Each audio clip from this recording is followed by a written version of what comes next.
আসসালামু আলাইকুম, welcome to Sharmili kitchen. চলুন আজকে পেঁপের হালুয়া বানাই। রুটি, ডিম পোচ, আলু ভাজি এবং হালুয়া সকালের কমন আইটেম। এই হালুয়াটা যদি আমরা খুব ঝটপটভাবে বানিয়ে ফেলি, খুবই সাধারণভাবে কম সময়ে আজকে আমি পেঁপের হালুয়া তৈরি করে দেখাবো। সকালবেলা আমাদের সবার হাতে সময় খুব কম থাকে। হালুয়া বানানোর জন্য আমরা একটা বড় সাইজের পেঁপে ভালো করে খোসা ফেলে সিদ্ধ করে চটকিয়ে নেব হাত দিয়ে। আমরা ভর্তার জন্য যেভাবে চটকিয়ে থাকি অথবা ম্যাশার দিয়েও ম্যাশ করে নিতে পারি। আমি যেভাবে তৈরি করি সেটাই আজকে আপনাদের সঙ্গে শেয়ার করব। অর্থাৎ বাটাবাটির ঝামেলা ছাড়াই খুব সহজে সকালবেলা আমরা যেভাবে ঝটপট কিছু তৈরি করতে পারি সেটাই। এখানে আমি বড় সাইজের একটি পেঁপে সিদ্ধ করে চটকিয়ে নিয়েছি। সামান্য পরিমাণ তেল দিয়ে দিলাম গরম মশলা। সুন্দর একটা ফ্লেভার আসলে দিয়ে দেব চটকিয়ে রাখা পেঁপেগুলা। এই যে দিয়ে দিচ্ছি, আমি কিন্তু এখন ঘি দেইনি, ঘিটা পরে দেব। এখন ভালোভাবে ভেজে নেব। তেলের সঙ্গে ভালোভাবে পেঁপেটা ভেজে নিচ্ছি।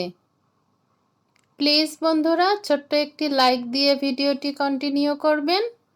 আর এরকম মজার মজার সহজ রেসিপি পেতে চাইলে চ্যানেলটিকে সাবস্ক্রাইব করে রাখতে পারেন।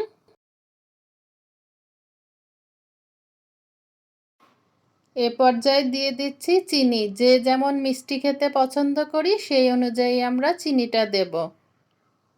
এখন আমি দিচ্ছি কিছুটা, পরে আবার টেস্ট করে দেব। আমি 1 কাপ ভরে ভরে দিলাম। এখন ভালো করে ভেজে নেব। চিনিটা মেল্ট হবে চিনির পানিতে, পেঁপেটা ভালোভাবে ভাজা ভাজা করব এবং শুকিয়ে নেব। চিনি থেকে যে পানিটা আসবে সেই পানিতে পেঁপেটা ভালোভাবে কুক করে নেব। এখন দিয়ে দিচ্ছি বাদাম বাটা।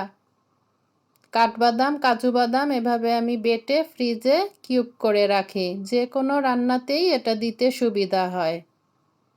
আমার চিনিটা একটু কম মনে হচ্ছিল, আর একটু চিনি দিয়ে দিলাম। এখন ভালোভাবে ভাজা ভাজা করে নিচ্ছে।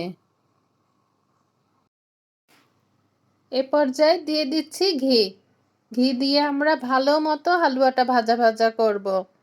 হালুয়া রান্না করার ক্ষেত্রে আমরা একটা কথা অবশ্যই খেয়াল রাখবো, আমরা মোটা পাত্র নেব।